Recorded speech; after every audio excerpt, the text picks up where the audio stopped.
Hello students, class 10 science. आज हम discuss करेंगे सोलर एनर्जी के बारे में। सोलर एनर्जी कैसा सोर्स ऑफ एनर्जी है? Renewable source of energy. ठीक है, तो इससे पहले हमने क्या पढ़ा था? Non renewable sources of energy के बारे में। So the sun has been radiating an enormous amount of energy at the present rate for nearly 5 billion years and will continue radiating at that rate for about 5 billion years more. क्या कह रहे हैं? जो सन है वो बहुत ज्यादा amount of energy क्या करता है? एमिट आउट करता है, रेडिएट करता है।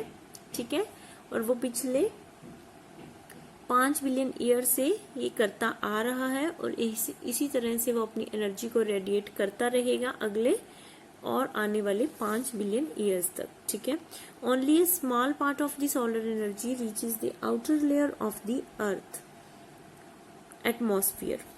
क्या कह रहे हैं कि जो सन से जो एनर्जी आती है उसका बहुत ही स्मॉल पोर्शन हमारी अर्थ के ऊपर आता है। ठीक है, जो हमारी अर्थ एटमॉस्फेयर है उसके ऊपर जो रीच करता है, उसकी जो आउटर लेयर पे बहुत ही स्मॉल पार्ट जो है सोलर एनर्जी का वो रीच कर पाता है। Nearly half of it is absorbed while passing through the atmosphere and the rest reaches the earth surface. कह रहे हैं कि उसका आधे से ज्यादा जो हिस्सा है वो एटमॉस्फेयर के से गुजरते वक्त ही एब्जॉर्ब हो जाता है। ठीक है, और कुछ पार्ट जो बचता है वो हमारे अर्थ के सरफेस तक पहुंच पाता है। India is lucky to receive solar energy for greater part of the year.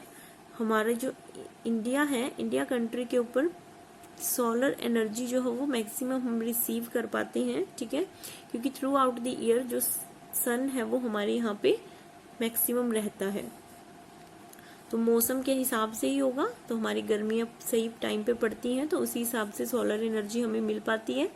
It is emitted that during a year India receives the energy equivalent to more than 5000 trillion kilowatt hour. तो पूरे एक साल में India कितनी energy receive कर पाता है? 5000 trillion kilowatt our. Under clear cloudless sky conditions, the daily average varies from 4 to 7 kilowatt hour per meter square. अगर हमें प्रॉपर क्लियर स्काई मिले, ठीक है, क्लाउड्स ना हो, सनी डे हो, तो डेली एवरेज कितना आपको एनर्जी मिल पाता है? 4 to 7 kilowatt hour per meter square. The solar energy reaching unit area at outer edge of the Earth's atmosphere exposed perpendicular to the rays of the sun at the average distance between the sun and the earth is known as the solar constant। जो perpendicular distance है, ठीक है, जो solar energy reach करती है per unit area earth atmosphere पे, जो outer layer है अर्थ की, ठीक है, उसके पर यूनिट एरिया पे जो सोलर एनर्जी रीच करती है, ठीक है, परपेंडिकुलरली मतलब इसके साथ 90 डिग्री एंगल पे वो रेज आएंगी। तो उनके बीच का जो एवरेज डिस्टेंस है सन और अर्थ का, उसको हम क्या बोलते हैं? सोलर कांस्टेंट बोलते हैं। It is estimated to be approximately 1.4 kilo joule per second per square meter और 1.4 किलोवाट पर मीटर स्क्वायर। ये एस्टिमेटेड एनर्जी आपको दे रखी है। ठीक है, तो नेक्स्ट देखो, एक एक्टिविटी गिवन है। तो एक्टिविटी के अंदर एक क्या लिया गया? Take 2 conical flask and paint 1 white and the other black. 2 conical flask लिए गए, ठीक है, एक के ऊपर व्हाइट कलर किया गया, दूसरे के ऊपर black. Fill both the bottles, दोनों बॉटल्स को वाटर के साथ फिल किया गया। Place the conical flask in the direct sunlight for half an hour to 1 hour. आधे घंटे से लेकर 1 घंटे तक दोनों को हमने कहाँ पे रखा? डायरेक्ट सनलाइट में रखा। Touch the conical flask, which one is hotter. थोड़ी देर बाद आप उसे टच करेंगे तो देखेंगे कौन सी ज्यादा हॉटर है, जिसका टेम्परेचर जो है वो हाई हो गया है। You can also measure the temperature of the water. Water का टेम्परेचर भी आप चेक कर सकते हैं थर्मोमीटर की हेल्प से। Can you think of the ways which finding could be used in your daily life. तो हमें ये नॉर्मल पता है कि जो ब्लैक कलर है वो ज्यादा से ज्यादा हीट क्या करेगा? ऑब्जर्व करेगा। तो जो ब्लैक कलर जिसके ऊपर पेंट किया है तो वो क्या होगा? उसका टेम्परेचर ऑफ कोर्स हाई होगा as compare to white colour conical flask. A black surface absorbs more heat as compared to the white or the reflecting surface under the identical conditions. तो ये कह रहा है कि जो black surface होगा वो ज़्यादा से ज़्यादा heat अपने अंदर absorb करेगा as compared to white. Solar cookers and solar water heaters use this property in their working. तो इस प्रॉपर्टी को सोलर कुकर बनाने में या फिर सोलर वाटर हीटर्स बनाने के लिए यूज किया जाता है. मतलब उनके ऊपर मेनली कैसा कलर होता है, ब्लैक होता है, क्योंकि वो मैक्सिमम हीट क्या करें अपने अंदर एब्जॉर्ब करें. Some solar cookers achieve a higher temperature by using mirrors to focus the rays of the sun. तो कुछ जो है वो सोलर कुकर्स क्या करते हैं, ज्यादा से ज्यादा हायर टेम्परेचर जो है वो अचीव करते हैं और उनके अंदर कुछ मिरर्स भी लगाए जाते हैं ताकि वहां पे जो सनलाइट है वो ज्यादा क्या करे, फोकस करे. ठीक है, तो हमने छोटे होते भी एक एक्सपेरिमेंट्स आपने किए होंगे. मिरर को आप रखते हैं और नीचे आपने एक वाइट पेपर रख दिया. ठीक है, तो सनलाइट जो है उसके फोकस पे क्या कर जाती है, कंसंट्रेट कर जाती है, वहां पे हीट प्रोड्यूस होती है जिसकी वजह से ये क्या हो जाता है, बर्न हो जाता है कागज. ठीक है, तो वही प्रोसेस है एक तरह से.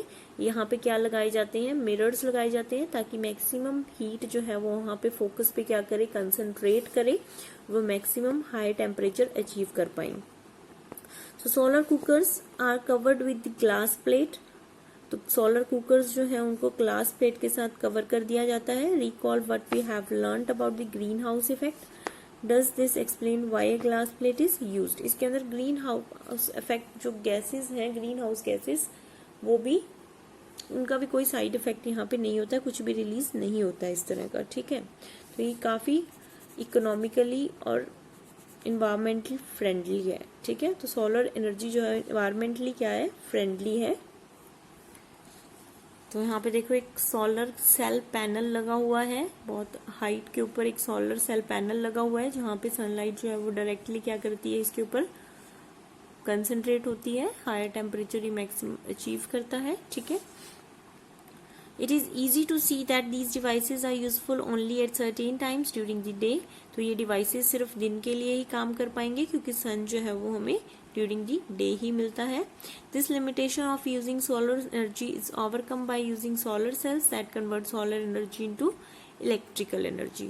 तो जो सोलर सेल्स होते हैं ये क्या करते हैं, कन्वर्ट करते हैं सोलर एनर्जी को इलेक्ट्रिकल एनर्जी के अंदर. मतलब हम इससे इलेक्ट्रिसिटी क्या कर सकते हैं, प्रोड्यूस कर सकते हैं. A typical cell develops a voltage of 0.5 volt and can produce about 0.7 watt of energy. तो एक सेल जो है वो कितनी वोल्टेज लेगा, कितनी वोल्टेज डेवलप करता है, 0.5, और कितनी एनर्जी प्रोड्यूस करेगा 0.7 वाट. ठीक है, इतनी इलेक्ट्रिसिटी वो पावर प्रोड्यूस करता है. When exposed to the sun, a large number of solar cells are combined in arrangement called solar cell panels. तो इस तरह के छोटे छोटे सोलर सेल्स जो है वो लगाए जाते हैं और काफी सारे अगर नंबर में ये लगाए जाएंगे कलेक्टिवली तो इसको हम क्या बोलते हैं, सोलर सेल पैनल बोलते हैं. That can deliver enough electricity for practical use. तो इससे हम हाउस होल्ड अप्लायंसेस के लिए जो भी इलेक्ट्रिसिटी जितनी भी चाहिए तो ये सफिशिएंट प्रोवाइड हमें कर सकते हैं अगर आपके पास सोलर सेल पैनल लगा हुआ है तो. ठीक है, the principal advantage associated with the solar cells are that they have no moving parts, require little maintenance and work quite satisfactorily without the use of any focus. Main advantage क्या है solar sales के, कि इनके अंदर कोई भी moving part नहीं है. ठीक है, और दूसरा क्या है कि इनकी जो मेंटेनेंस है वो बहुत लो है, तो इस पे ज्यादा खर्चा नहीं होता है. तो मेंटेनेंस इसकी क्या है, बहुत ही कम है, ज्यादा देख रेख की इसे जरूरत नहीं है. वर्क भी जो है वो अच्छे से प्रॉपरली वर्क करती है, प्रॉपर एफिशिएंट वर्क देती है. ठीक है, और इसके अंदर कोई भी फोकसिंग डिवाइस की जरूरत नहीं है, लाइक कोई मिरर या फिर पॉलिश टू सरफेस, इस तरह से पर्टिकुलरली हमें अलग से डिवाइस नहीं लगाना पड़ेगा. तो इसलिए ये इसका प्रिंसिपल एडवांटेज हो सकता है. ठीक है, तो मेन इसका एडवांटेज हमें समझ में आया कि इसके अंदर मेंटेनेंस जो है इसकी क्या है, लो है. Another advantage is that they can be set up in remote and inaccessible hammocks or very inhabited areas in which laying of power transmission lines may be expensive and not commercially viable. दूसरा advantage इसका क्या है कि इसको remote area के अंदर हम setup कर सकते हैं जहाँ पे ट्रांसमिशन लाइंस जो है डालना काफी क्या हो जाए, मुश्किल हो जाए, ऐसे एरियाज, ठीक है, तो जहाँ पे ट्रांसमिशन लाइन पहुंचाना डिफिकल्ट है और वो बहुत ही एक्सपेंसिव पड़ती हैं, तो ऐसे रिमोट एरियाज के अंदर हम इसको इजीली सेटअप कर सकते हैं, ठीक है। नेक्स्ट है silicon which is use for making solar cells. तो सोलर सेल को बनाने के लिए किसका यूज किया जाता है, सिलिकॉन का यूज किया जाता है। Is abundant in nature but availability of special grade silicone for making solar cells is limited. ये कह रहा है कि जिससे सोलर सेल्स बनते हैं, जिसके लिए जो स्पेशल सिलिकॉन इसके लिए चाहिए, उसकी मात्रा जो है वो क्या है, लिमिटेड है। The entire process of manufacture is still very expensive. लेकिन इसका जो पूरा मैन्युफैक्चरिंग प्रोसेस है वो काफी क्या है, एक्सपेंसिव है, महंगा है। Silver used for interconnection of cells in the panel further add through the cost. लेकिन इसके जो पैनल इंटरकनेक्शन करना पड़ता है, डिफरेंट सेल्स जो हैं उनको इंटर कनेक्ट करना होगा, तो वो किसकी हेल्प से करते हैं, सिल्वर की, ठीक है। तो ये भी इसके लिए क्या हो जाएगा, कॉस्टली हो जाएगा। So in spite of the high cost and low efficiency, solar cells are used for many scientific and technological applications. तो इसको काफी टेक्नोलॉजिकल एप्लीकेशंस के अंदर यूज किया जाता है, साइंटिफिक एप्लीकेशंस के अंदर सोलर सेल्स को, ठीक है। Artificial satellites and space probes like Mars orbit use solar cells as the main source of energy. Artificial satellites के अंदर इसका यूज किया जाता है सोलर सेल्स का। रेडियो और वायरलेस ट्रांसमिशन अगर आपको करवाना है, ठीक है, तो उसके अंदर भी क्या होता है, सोलर सेल पैनल का यूज होता है। ट्रैफिक सिग्नल्स हो गए, कैलकुलेटर्स और many toys are fitted with solar cells. Traffic signals होते हैं जो कैलकुलेटर्स या फिर कुछ टॉयज के अंदर भी सोलर सेल्स का यूज किया जाता है। The solar cell panel are mounted on specially designed inclined roof top so that more solar energy is incident over it. तो ये कह रहा है कि स्पेशली डिजाइंड रूफ टॉप्स होते हैं, इनके लिए इंक्लाइंड होते हैं, थोड़े तिरछे होते हैं, जिसके ऊपर इसको सेटअप किया जाता है ताकि उसके ऊपर प्रॉपरली सोलर एनर्जी जो है वो, सनलाइट जो है वो प्रॉपरली उसके ऊपर पहुंचे ताकि ज्यादा से ज्यादा सोलर एनर्जी मिले। Domestic use of solar cells is however limited due to its high cost. Domestically घर में हम इसका सोलर सेल्स का कम यूज करते हैं क्योंकि इसकी कॉस्टिंग क्या है, बहुत ज्यादा है, ठीक है। तो ये आप एक बार रीड कर लेंगे खुद से, सोलर सेल्स क्या है, सोलर एनर्जी क्या है, ये काफी इंपॉर्टेंट टॉपिक है, तो इससे क्वेश्चन बन सकता है। Thank you.